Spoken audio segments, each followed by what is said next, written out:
Hi, everybody. Well, Hello. I'm loving getting all these private messages. Thank you, everybody, for joining us. Not just the young friends, but all the Save Venice members that are here tonight, and especially Casey Kohlberg and John Wilson, who are our presenters this evening. Hi, John. Hi, Casey. Hi. Buonasera. All the way from New York to San Diego.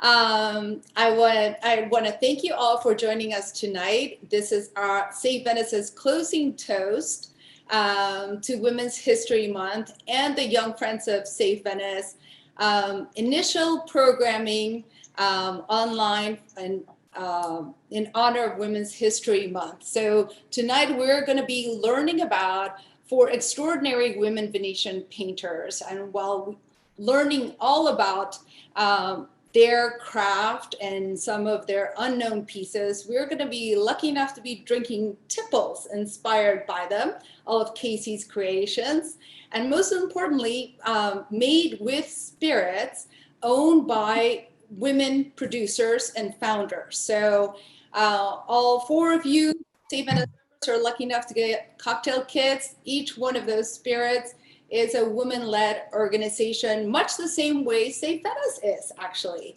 Both our executive director in New York and in Venice are women, and we are very proud to have our newly installed president, Tina Walls, who hails from Denver, and she's our woman president. So we are very, very proud to tout all of that. I wanted to let you know just a few things to keep in mind before introducing John and Casey, that tonight our program is going to be recorded, and BFA will be taking some photography, so make sure you stay until the very end so that we can make sure to do a toast in honor of the grandiose artwork that we will see. And so you can all imbibe and share about your cocktails. We will be taking questions, so keep all your questions coming all in the chat all evening long. We will try to get to all of them, and I'm sure we can even spill over for next, beyond an hour if you guys want to keep on socializing and drinking away. So without further ado, let me present to you John Wilson, who is part of our, hi John, who is part of our Conservation Patrons Council and Director Emeritus of the Timken Museum of Art in San Diego, and Casey Kohlberg, who's one of the founding members of our Young Friends Steering Committee. Hi guys. Thanks. Hi. Hey. And Casey will be introducing you all, not just to our 4 spirits of the evening, but also their magnificent founders, Allison Evano of Square One, Kiki Braverman of Pure Liqueur, Tanya Faulkner of Le Grand Cortage, and Melanie Asher of Machu Pisco. Casey and John, take it away. Well, fantastic. Thank you very much, Lizzie. And I'm sort of sheepish because I'm the male who is telling mansplaining to everybody about the women artists, especially considering, and I'd like to point out that the Save, as Lizzie said, the Save Venice staff is mostly women. Our board president, Tina Walls, is a woman, and the artists that we're going to look at tonight are all women. So let me try to share my screen. Bang, there we are. Our first, well, that's not the one I want. Hold on a second. Bad timing.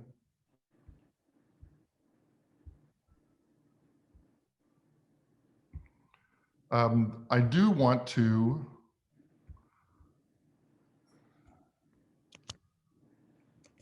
hold on, share screen. We did rehearse this, of course.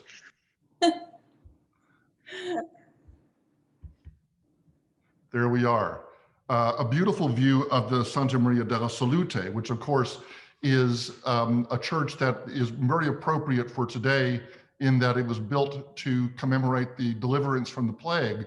And I know that we all have drinks in our hands So we should be toasting the Virgin of Health as we all attempt to get vaccines. And of course, I think also we remember that last Thursday was the 1600th anniversary of Venice, the 1600th birthday. So another reason to raise our glass for that. But here, Giulia Lama, this is a self-portrait, an artist who really is, was sort of discovered in the mid 20th century. I mean, we knew who she was, but really in more recent times, she hasn't been given the attention that she's been due. And I'll give you a little outline of her life first, but I think it's time we start off with a drink. So Casey, off to you. Thank you for that. Thanks everyone for joining us this evening. So I'm an amateur mixologist, but I think all the cocktail making that we've been doing during the past year, I think, gives me a little bit of a leg up here. But even with all that, all of these recipes that I'm going to take you through tonight, they're really easy to follow along with. And we have some amazing brands sponsoring us this evening, which if you got a cocktail kit at home, you will have received. The coolest part is that all of these brands, as Lizzie said, are female owned and run. So thank you very much to Square One Vodka, Pure Liqueur, Le Grand Cortage, and Machu Pisco for helping out this evening. So our first drink, I'm really excited about this one that we're starting with. It's a drink called the Bitter Giulia, which is inspired by our first artist, Giulia Lama. This recipe is a riff off a popular cocktail called the Bitter Giuseppe, which it's a common Italian aperitivo, but it's made with Cynar, which is a little bit of a deep cut for this. Although if you do like Negronis, I would definitely suggest trying one. But we thought it was a little too intense for tonight. So for this one, we swapped in our Square One vodka for a lighter, fresher taste. So to start, make sure you have your glass. I like to use this little shot glass to measure out. So this is roughly 2 ounces, but make sure you measure first. Otherwise you're gonna be getting the recipes wrong. So we'll do 2 ounces in here to start. We can add that in. And then you can add in your aperitivo, which is something on your shopping list like Aperol, Campari, or Select. It's really up to your preference. I've made this cocktail with all 3 varieties and it tastes just as great with each one, but it's really up to you. So we'll do another little tipple in here. Spilled everywhere. So there's that. I'm using Aperol for all of these just because I personally like the taste better, but like I said, your personal preference. So then next up, we're gonna do a little bit of the sweet vermouth, which red vermouth and sweet vermouth are the same thing, by the way, in case anyone was wondering. I've only recently figured that out myself. So 1 ounce would be about half of this glass. There we go. It's gonna make it a little bit more bitter, which is where the name comes from. And then, so we're gonna take your lemon juice, which, so 1/4 ounce is probably like that. It's a little bit of a negligible amount, so I would just add to taste, make sure you like it. Great, there it is. So then finally, we're gonna finish off with just 6 dashes of orange bitters right here. So there we go, and there you are. So cheers, everyone. I will hand this back to John now so we can hear a bit more about Giulia while we sip her signature cocktail. Well, thanks very much, Casey. So we move into, with a drink in hand, Giulia Lama, born in 1681. She lived in the, well, she also was pretty especially important to Save Venice this year, mainly because we're sponsoring the conservation of 4 spandrel pictures, or the dark bits over the curve in this particular altarpiece. Giulia Lama was born in 1681. She lived near Santa Maria Formosa, right there in the middle of your picture. There's the Campo and there's the self-portrait of Giulia. And she never married. She remained very close to her family. Modern art historians think that she lived a rather secluded life. because she was probably taught by her father. She never married. She never joined the academy or was invited to join the academy of painters. But I'm really not so sure. She worked in the studio of Antonio Molinari, was trained there, and there she would have met Giambattista. Why is this not? There we are. Giambattista Piazzetta, and this is a self-portrait in the Royal Collection in London, and they clearly knew each other and really began to work in very similar veins. I mean, Piazzetta himself painted these two portraits in Salzburg of sleeping peasants, rich browns and reds and bright chiaroscuro. And Giulia, when we see some of her works, it's clear that she was following along the same influences as her friend Piazzetta. He also painted about 1715 this really beautiful portrait of one of the most lovely, languid portraits of the Venetian 18th century. Currently in Madrid, with these lidded eyes and alluring look out. And it's just not necessarily a portrait that's meant to be an image of Giulia, but it's probably was more of an aid for other works that he would do, that Piazzetta would do. For instance, the St. Margaret of Cortona at the National Gallery, or the St. Teresa of Avila in Ecstasy. But her training is really a cause for pretty serious speculation, especially considering that art historians these days are really looking for important women artists to study. I'm amazed that Giulia Lama hasn't been given the attention that she deserves. But we do know that she was a very good draftsman. There were a number of drawings, several that were given to the Carrera in 1935. Over the course of several years, they became firmly attributed to her, which isn't such a big deal. That happens all the time. But what's really interesting about these is the subject matter. In particular, that they're academic studies, they're nude figures. And for a woman artist in the 18th century to have access to the nude figure is pretty remarkable, especially considering that many of these works are male nude figures, which, I mean, we all know about the sort of degradation of morals in Venice in the 18th century, but still this is a little bit of remarkable. So we see her making these studies. They happen, and here are this is the nave of San Marziale, the church that St. Venice is conserving Giulia's works. And then again, the dark bits on the top of the curved bits. But we do see that these were probably done around the same time, I would imagine, of the San Marziale evangelists. And you can see how the model on the left has got a support that gives the same sort of curve that we have with St. Matthew there on the right. And they really are, they're not exact preparatory studies, but they're just to get the feel of how the body should work on those particular, for the particular subject. Later in her life, she continued to paint a number of other altarpieces. This is the Judith and Holofernes.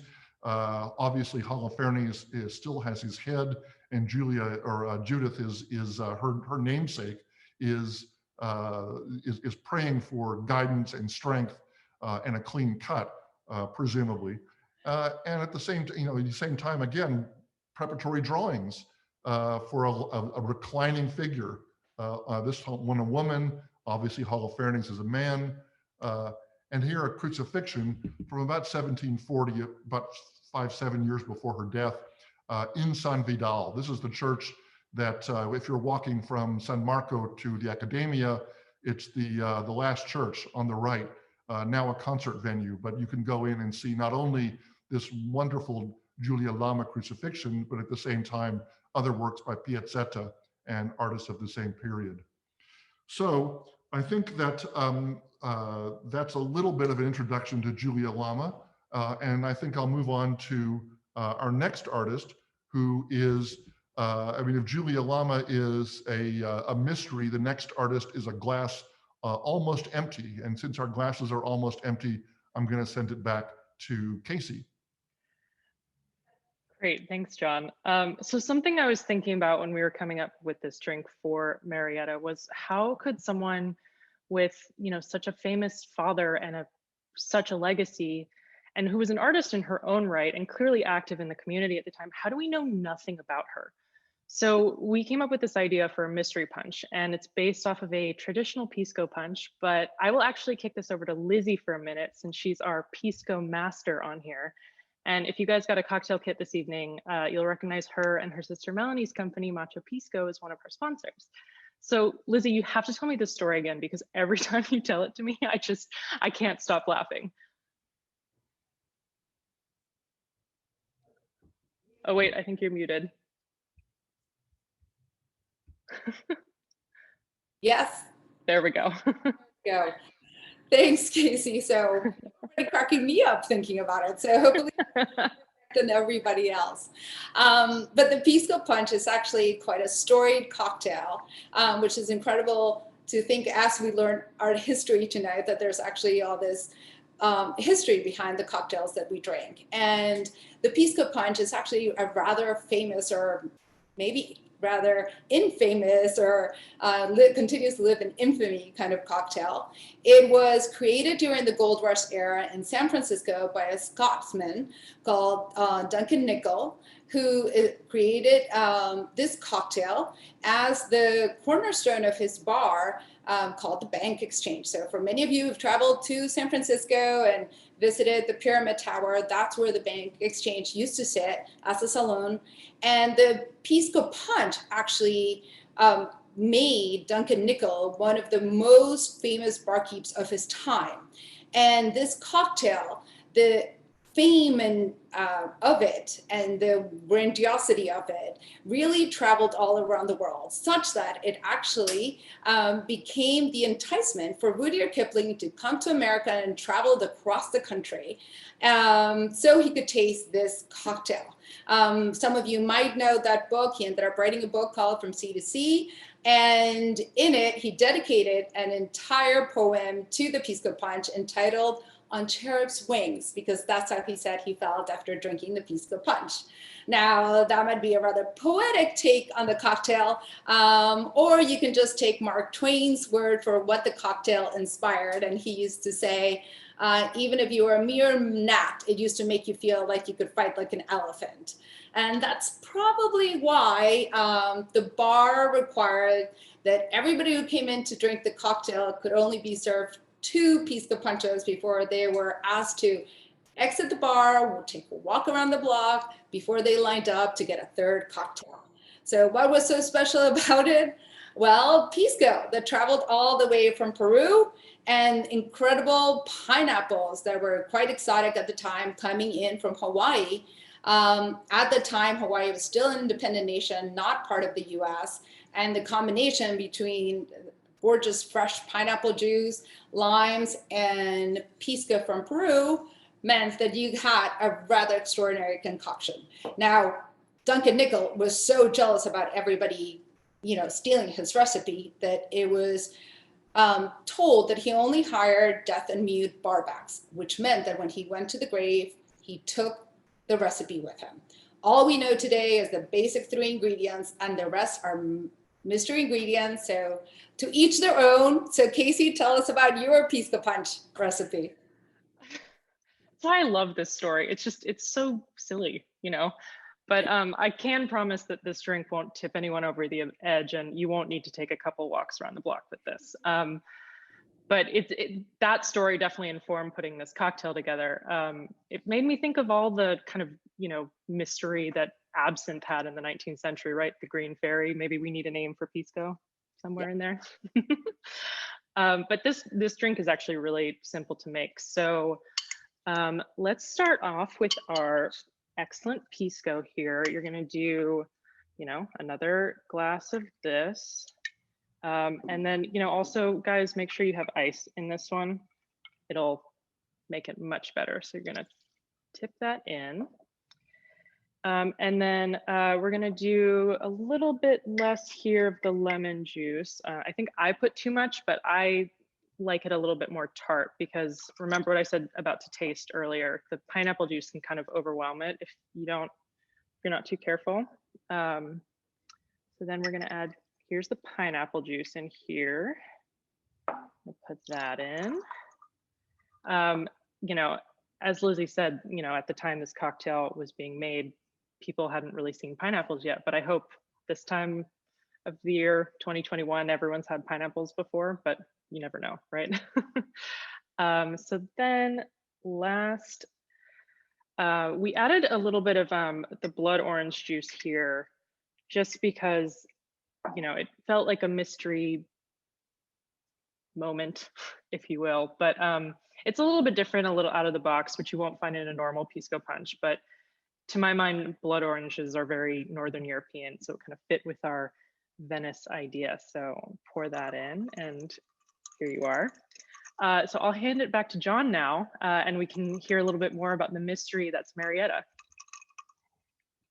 Thanks, Casey. Yeah, Marietta Tintoretto, the daughter of Jacopo, somebody who we really don't know very much about. She was born in either 1555 or 1560. We don't know. She was an assistant to her father. We know that. There were a few accounts of her during her own life. She died in childbirth in 1590. Really, there's just so little about her that she's been a cipher since the sort of the end of the 16th century.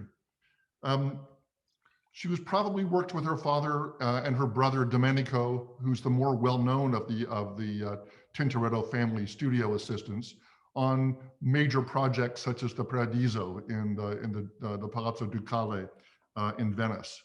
But what do we know? She painted, as the account says, many portraits. There was a self-portrait, a portrait of a man named Jacopo Strada, another portrait of her maternal grandfather, Marco dei Vescovi, and then Marco's figliolo, his little son. And that's about as specific as we get. Here is a picture from the Uffizzi's portrait corridor in Florence, acquired in the 18th century by one of the Grand Dukes of Tuscany by a very optimistic art dealer, or from a very optimistic art dealer, not to mention an optimistic patron. Now we can pretty much consider this to be a painting by someone working in the Veneto, west of Venice, not a self-portrait. This is another work that has always, or not always, but frequently attempted to be attributed to Marietta, but it's probably Venetian school, not her, not by her, not of her, and a portrait from the Prado. So let's move on to something that's a little bit more concrete. This is a portrait of Jacopo Strada. This is the great portrait by Titian in Vienna in the Kunsthistorisches Museum, where he's an antiquarian, a collector, a scholar, and he has pretty distinctive features. And what we do have is a portrait, another portrait by or of Jacopo Strada that sometimes is attributed to Marietta Tintoretto. Here he is with an aide painting in Dresden from about 1567 to 68. So we're dealing with, you can see the similarities in features. But one of the interesting things that we know about Marietta was that Jacopo would occasionally dress her as a boy to go with him to talk to patrons. And so an art historian in Great Britain a few years ago postulated that this was possibly the self-portrait along with Jacopo Strada, that they were actually included in two, in one picture themselves and not separate images. And so you have a young man, possibly Marietta Tintoretto, probably Jacopo Strada, Tintoretto school, and it might just be the one, a work that could be put this way. Art historians are seriously divided on this, so it isn't for certain at all. At the same time, people are casting about for a portrait of a man and his little son. Here is another Tintoretto school portrait from Vienna of an old man with a little boy well, maybe this man, if he took off his beard, might be in his sort of mid 40s. And the kid, well, I don't know, maybe he's not really a little son. But anyway, it's just another postulation by art historians who, and we're all pretty desperate to figure out what Marietta Tintoretto's work looked like. There are also drawings that pop up every now and then. This is a drawing in a private collection in La Jolla. The gentlemen who own it are under no illusions that this actually is probably by Marietta, even though the dealer suggested it might be. But here's one that actually might be a pretty good possibility. This is a drawing of Julien de Medici, the head of Julien de Medici off of one of the Medici tombs in Florence. We know that there was a cast of the head of this figure in Tintoretto's studio, as there was a cast of this figure, a bust of Vitellius in the studio for the studio assistant to draw from. But what's really interesting about this particular piece is the inscription at the bottom, which says "Questo testa." This head is certainly by the mano di Marietta, by the hand of Marietta. And it seems to be contemporaneous with the drawing itself. It's in a mid 16th century hand, and it probably is the one work of art that can firmly be associated with Marietta Tintoretto. Now, we don't know what she looked like, and we do know that she was somebody who that art historians, scholars, connoisseurs for years had been trying to figure out more about her. And so these two portraits, I say portraits because they're done long after her death and no one had any idea what she looked like, were part of that. But what's more fun, especially into the 19th century, are these two paintings by artists that you've never heard of. Leon Cogniet painting Tintoretto at his daughter's deathbed as he's painting her portrait as she's dying. And on the right, Eleuterio Pagliano, The Death of Marietta from 1861.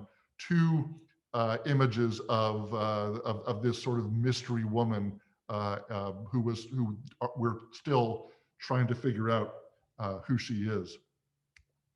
And of course, even today, in 2018, when Save Venice did their celebration of Tintoretto's 500th birthday, there was a little pageant at the last night at the Scuola di San Rocco as Tintoretto walked down the steps of the Scuola, flanked on one side by Domenico and on the other by his daughter Marietta.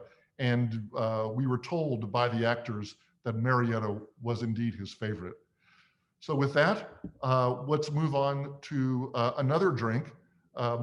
This one inspired by probably the most wonderful, certainly the most wonderful woman artist of Venetian 18th century, and really a first-rate figure all the way around. And one of the reasons that I've chosen at least this picture on the right is this man's blood orange jacket, because it really does match some of the ingredients of the cocktails. And so Casey, I'm gonna turn it over to you for a Rosalba's Blood Orange Spritz. Great, thanks, John.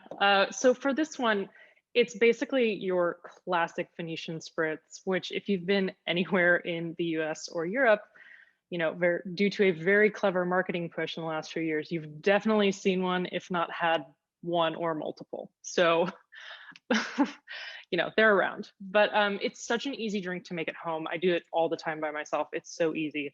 It's basically just, you know, equal parts bubbly, sparkling water, and your aperitivo. Again, I'm using Aperol, but Campari or Select, they're really excellent here too.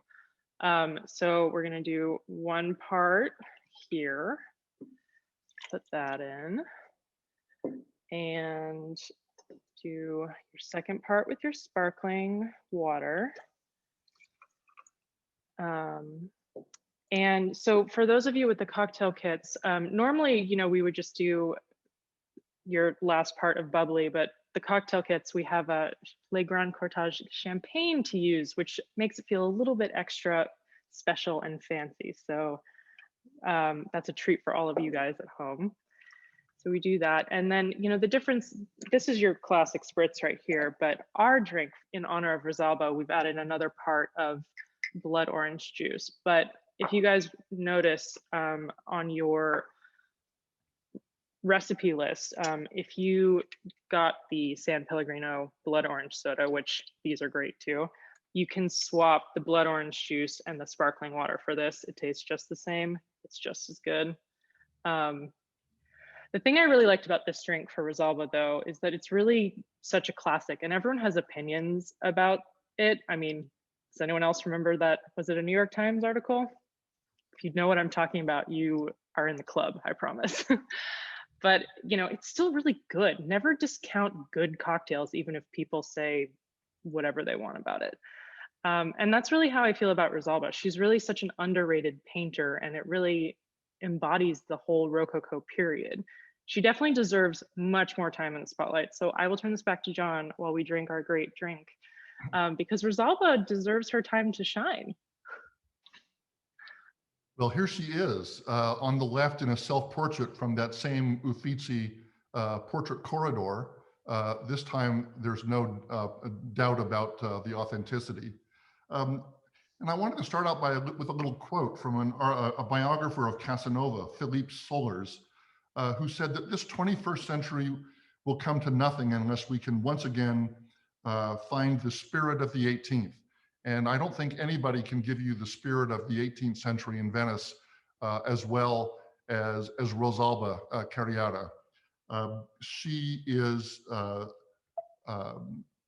was born in 1673 in a rather sort of a mystery place. The accounts say that it was near the parish of San Basilio. Now, San Basilio is the name of the cruise ship terminal, and it also was a Vaporetto stop on the Zattere. So there's really not a whole lot of help. And even in some of the older guidebooks I was looking at, I couldn't really find out where that was. But her mother raised her with her two sisters in a real sense of sort of a classical education and a practical one. They learned literature, they learned music, they learned lace making, and they learned painting or drawing as you would at that particular time. You know, they didn't have cameras, so everyone needed to know how to draw to create a memory of what you're looking at. But she really had her career took off when she began to paint portrait miniatures. These are intimate little scenes that people could include in their, you know, in a snuff box like this one from the Metropolitan Museum. They could be held in your hand, as in this little one from it's actually in the Royal Collection in London, but it's of the Duchess of Orleans. These are things that you could slip in a pocket, you could hold in your hand. Were very, you know, very secret. And Rosalba had a career painting these little images of on watercolor that were on ivory or on parchment, and framed sometimes with a cover and sometimes not. Here are two more, one from the Met, one from the Wallace collection from a little later. But her career really took off, and she was well known for painting these images, so much so that really in 1705, she was invited to be a member of the Accademia di San Luca in Rome. And this particular piece of a young lady holding doves, a fanciful piece, was one that she submitted as her reception piece, the piece that you give to the Academy is because you've been elected a member. So she probably began painting, making pastels around probably sort of around 1715 or so. Really, that's the same time as the portrait of Giulia Lama by Piazzetta. There was an account of this particular picture of a young woman, her breasts exposed, holding flowers, which made its way to France. And by 1720, she was actually in Paris and invited to be a member of the Académie des Beaux-Arts in Paris. And this is the piece, again, another reception piece given to the Academy.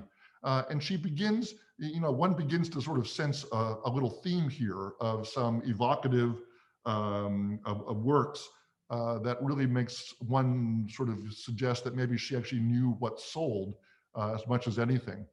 But if you only thought that that's only what she made, she also was painting things like this, which is a small pastel portrait of the future Louis XV when he was the Dauphin during the Regency. And you can see what a pastel can do with this marvelous dots of his neckwear, the sheen on the blue sash, the unbelievable richness of the damask and the diamonds on the cross that he's wearing, and especially of hair. She comes back to Venice probably around in the early to mid 1720s, and she begins to be the artist that you would go to for your portrait to be painted. And it's interesting because if you go through the Accademia or go through the Querini Stampaglia or some other museums and look at Venetian portraits, none of them are as accomplished really as Rosalba's pastels. So these people came to her. Here are two that are in Dresden. The Elector from Dresden has, at least in the Camilde Gallery today, there are well over 100 pictures. Every English grand tourist had to have his portrait painted by Rosalba. She also painted these sorts of, again, things that were sold as just sort of allegorical pieces or just sort of fancy pieces. I mean, here, probably the best work in American collections from the Art Institute of Chicago, this picture, which often people suggest must be the daughter of an English nobleman. But if you look, she's wearing nothing underneath that blue dress, and the parrot is pulling it aside, and you're going to have some, a wardrobe malfunction before you know it on this piece.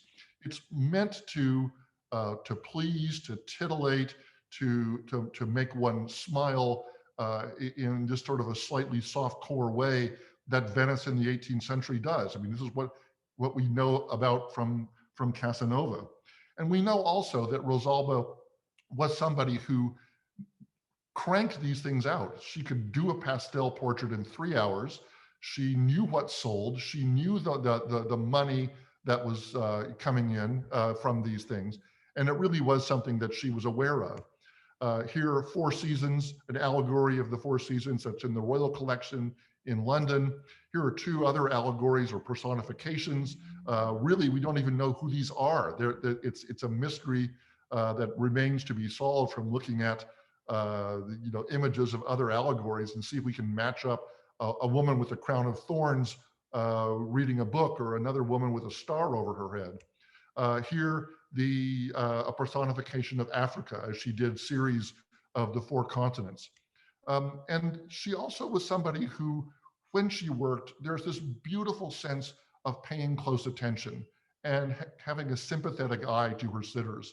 And you can really only imagine that the lady with a mole on her cheek or this man with a triple chin must have been pleased with their portrait. And who knows, she may have been flattering them. And what we're seeing is a flattered version of what they looked like. She treated herself the same way. And here are self-portraits, one in the Accademia, one in the Royal Collection, where she's not hiding her old age at all. And here she is again as Winter. And I guess you sort of wonder, well, really, is she so accurate in her own features?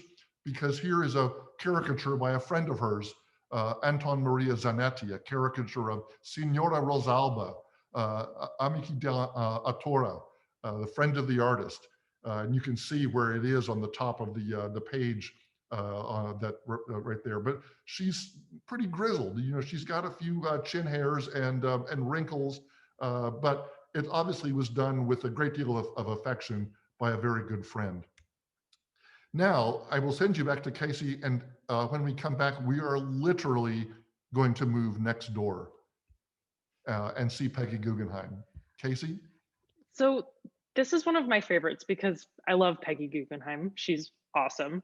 She was so cool, so bohemian. She was chic, and most of all, she was interesting, which I really think doesn't get a lot of credit sometimes. But this drink is really just a classic, or a riff on a classic gimlet.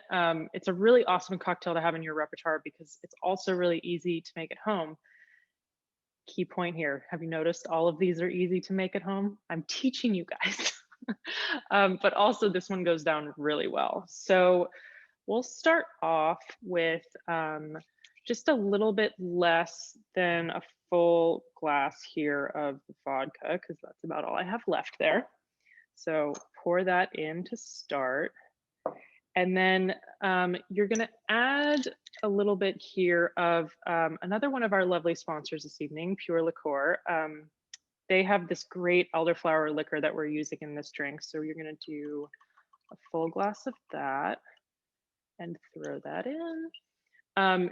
I really love this with this drink. You know, there's a lot of elderflower out there on the market, but this one, it's not too sweet. It mixes well with a lot of different drinks. I'm a huge fan of this one. It's great. And then we're just gonna, you know, add some lime juice to give it a little bit more of a tart flavor. Same thing about to taste in here. You don't want to like, I'm gonna add a little bit more in because I like it more limey here. So then I would just say, you know, throw in like 3 little sliced cucumbers on the top here and really just like let them hang out on top while you're finishing your drink, and then take them out and eat them at the end because they'll have soaked up some of the cocktail and it's just like a nice little cherry on top.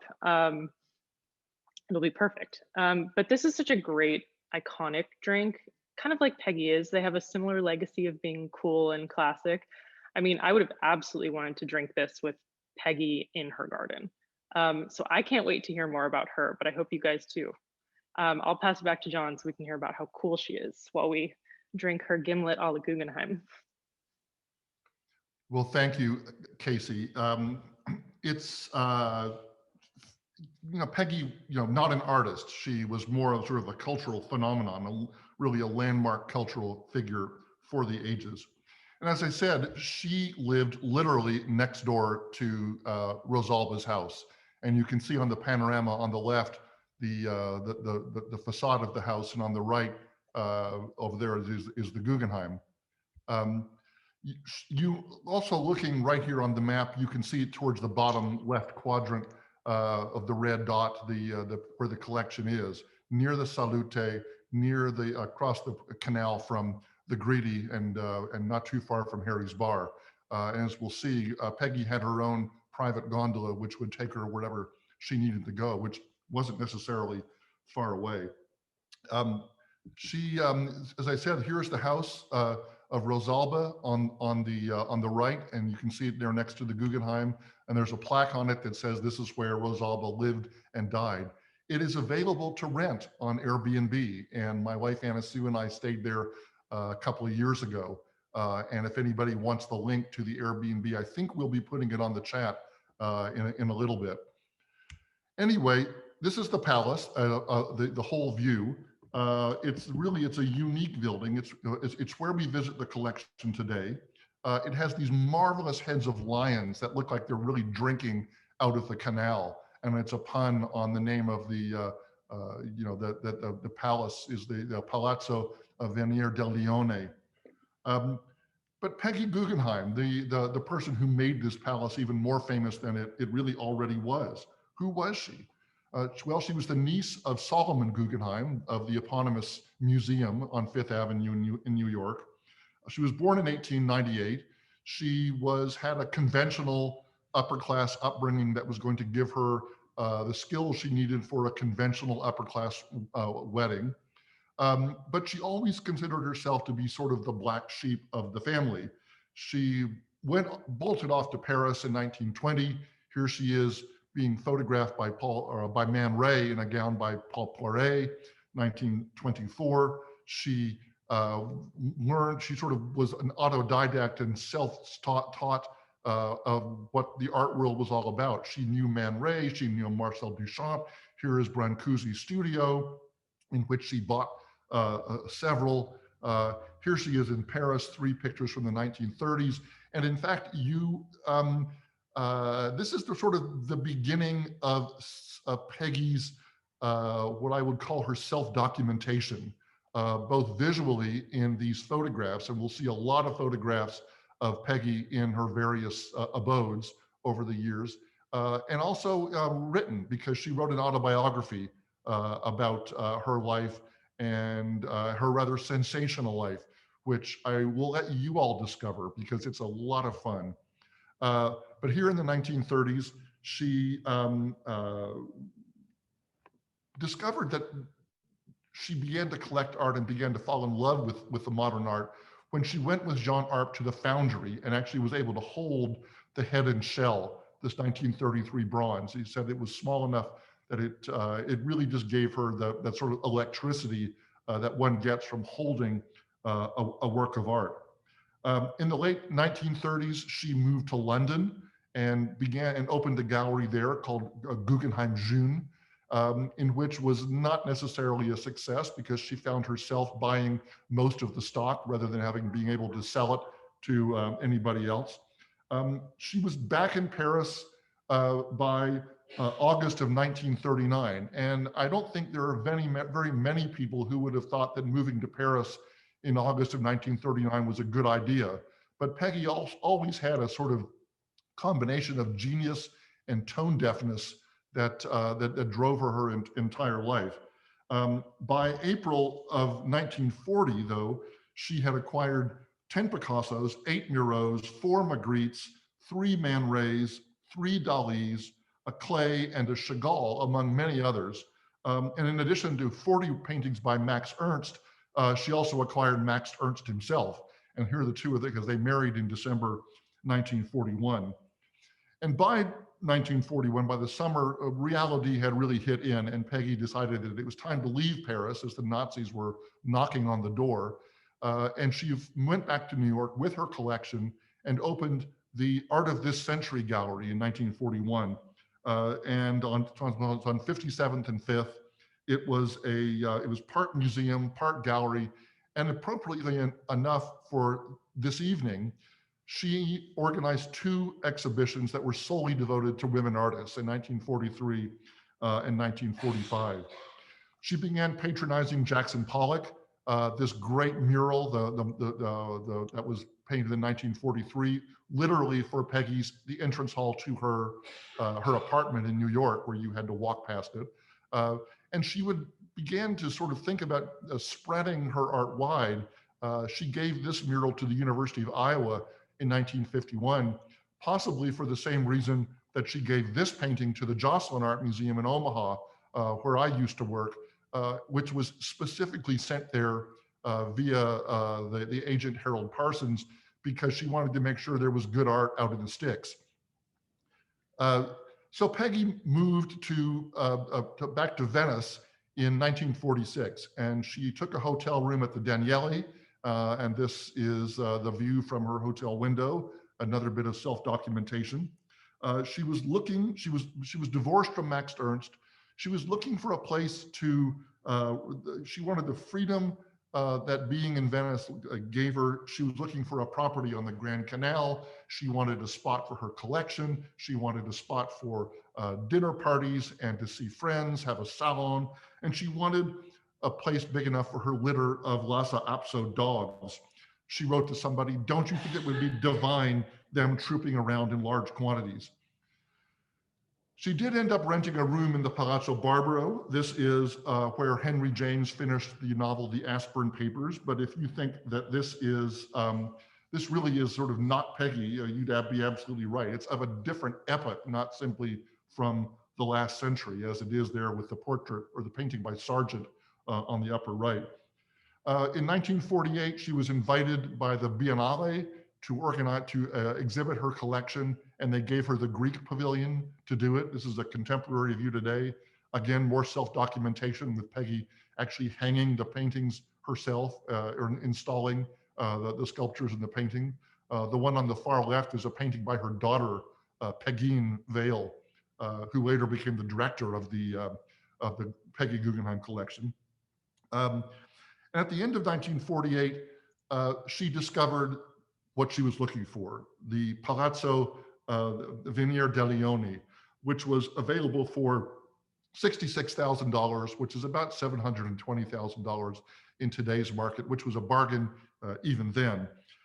It was a wreck. It had been used as Army headquarters during the war, but it was in the unofficial Anglophone quarter of Venice. The US consulate was just down the Grand Canal. It's now Wake Forest's headquarters in Venice. The British consulate is on the next on the Accademia Bridge, right by the Accademia Museum. The British church is on the Campo San Vio, a few steps away. And even today, the St. Venice headquarters are in the area. It had been owned since the beginning of the century, and it was a well-known place even then by two Bohemian Anglo women, and Peggy bought it from an ancestor of the model Cara della Vigna, and instantly began a modernist transformation of this space. She must have loved this idea of these truncated pilasters and just the oddity of the entire structure. But here she is in her library. You can see her surrounded by books, by tribal figures, by non-objective art. That was something her uncle wanted. Here is Peggy in her sitting rooms, again surrounded by non-objective paintings and tribal things. Her gallery, a calder and a guinea, a piece from Guinea, and then again in the dining room where you would be, you would have evenings with her. And one of our fellow cocktail enthusiasts tonight, Hugh Davies, who's the the Director Emeritus of the Museum of Contemporary Art here in San Diego, when he was the commissioner for the U.S. Pavilion at the Biennale in the early 70s, talks about having dinner with Peggy and saying what a fantastic experience it was, and what an interesting person it was that to be able to sit next to her. And here she is on her Altana on the very top of the Guggenheim with her dogs, and the shades that she's wearing are pretty typical of what she looked like. And of course, she must have took great pleasure in watching you get off your boat and walk up the steps to her to the palazzo and see the reaction to this Marino Marini, which even today greets visitors of a man with an erection on horseback, which is still probably the place where most people take pictures at the museum. And as you walk around the garden, you do get a real spirit of both the peacefulness of the garden and of Peggy. This Anish Kapoor, not obviously acquired when she was alive, but just above it, the domes of the Salute. And Peggy walking in the garden with her dogs, sort of bracing herself against a sculpture as the sun shines through the trees. I mean, this place today really is imbued with the spirit of Peggy, not only figuratively, but literally, as this is the resting place of her ashes and her beloved babies. All of her dogs are buried on site as well. And so I'll leave you with the scene of Peggy with her, in her private gondola, with the oar resting on a forcola, which she had a number of those in her museum as well, because they just reminded her of a work of modern art, of a Brancusi. But she is an amazing person. You can listen to her talk on a few websites, including I think the Guggenheim website itself. But I will leave us there, and we can continue to have some cocktails and some conversations about take some questions. Thank you, John. Thanks, Casey. John, I have a feeling that we could probably do a whole hour just on Peggy. She's so extraordinary. She's so cool. Remarkable figure, and it's so the collection and just walking in, you get slapped with the spirit of Peggy right away, and it's just a great pleasure. Even the gates that are locked as you walk past it when it's closed are an accessioned work of art. Well, and as George mentioned during the chat, actually, St. Venice has been quite involved in restoring the palazzo. And so we have been really fortunate to travel with Safe Venice to Venice. And in fact, one of my favorite places to have cocktails on the Grand Canal is on the rooftop of the Peggy Guggenheim Museum. So Casey and John, I don't know if you guys have a favorite place to share with everybody listening in. Any insider tips whenever they travel or you'd like to share.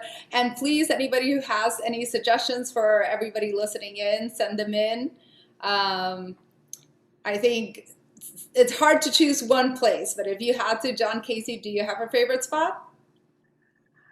I mean, you know, is it cheating to say Harry's? Like, I feel like it's almost too obvious, but those Bellinis are just so good, you know? There's a reason it's iconic, you know? It's like, what are you gonna do? Bellinis are easy going down and you gotta love Harry. It's an institution. Yeah. Although I could say, Lizzie, we had that really lovely drink at the Aman Hotel when we were there for, say, Venice's Carnevale Gala last February before all of the pandemic stuff happened. But that was fun. That was a good one too. The Aman is a remarkable place, and it's worth a visit. Our favorite spot, I'm going to show you by putting our thing back on, is the bar at the Metropole Hotel, the Oriental Bar, which is as you can see on the left-hand picture, the soffit is lined with a Joseph Kossuth neon word sculpture. But they make a mean martini, have a nice bottle, a glass of champagne by the glass, and you're surrounded by Fortuny fabrics, palms, and it's also on the site of the Pietà Foundling Hospital where Rosalba taught lace making to the orphans.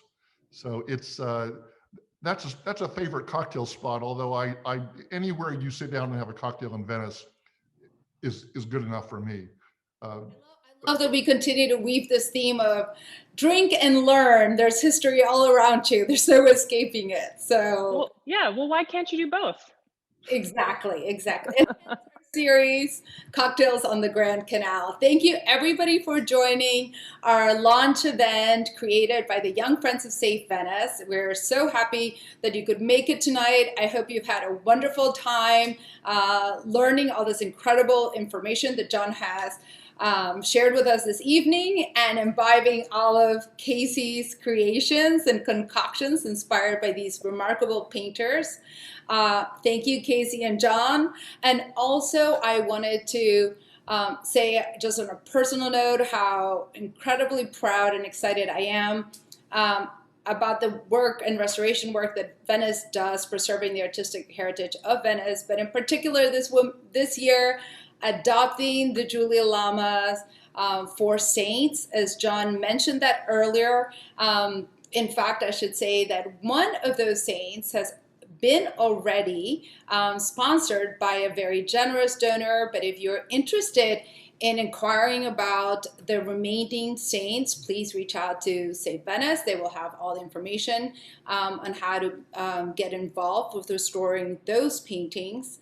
And I have to say that if you, like John and Anna Sue Wilson, are very keen and partial to Rosalba, Safe Venice will be having another talk on April 14th. It will be hosted by one of our wonderful board members, Xavier Solomon. On April 14th, he will be taking us through a virtual tour of the Frick collection.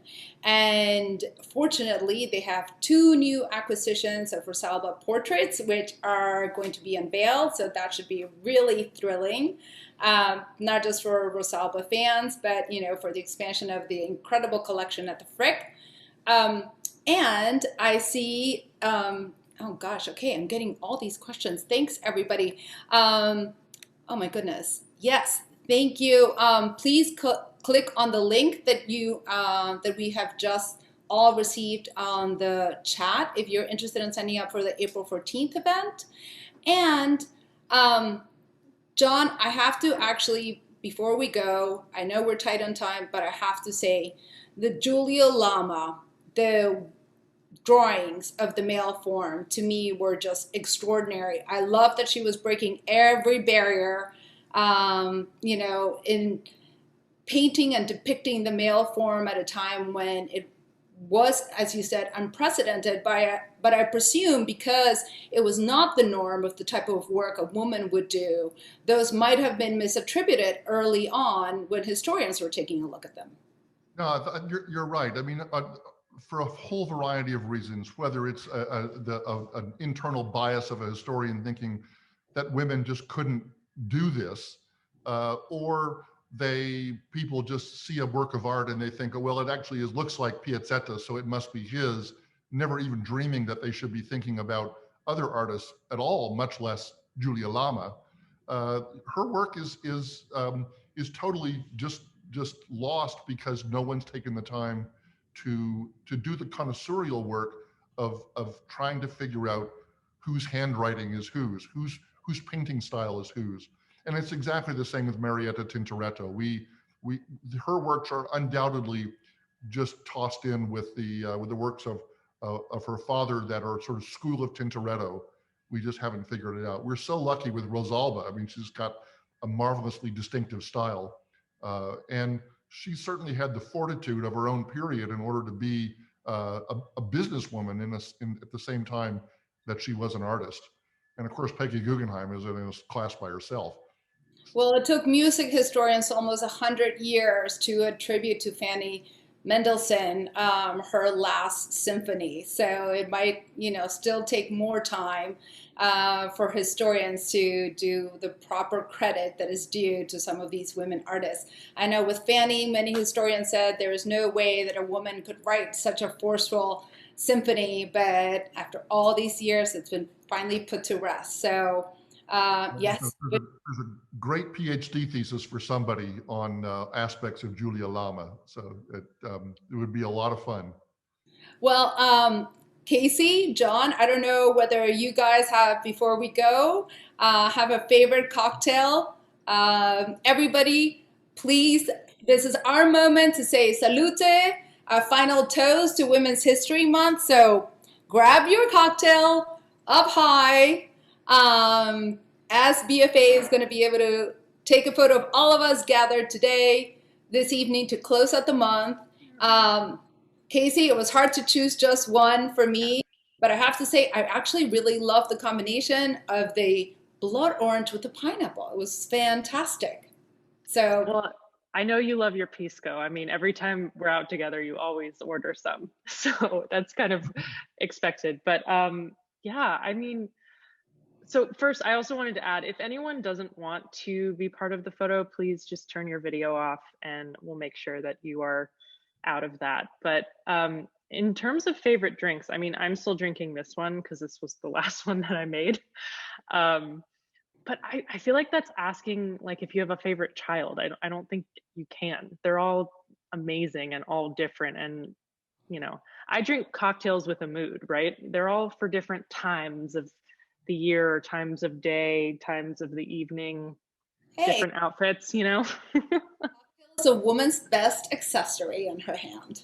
Exactly.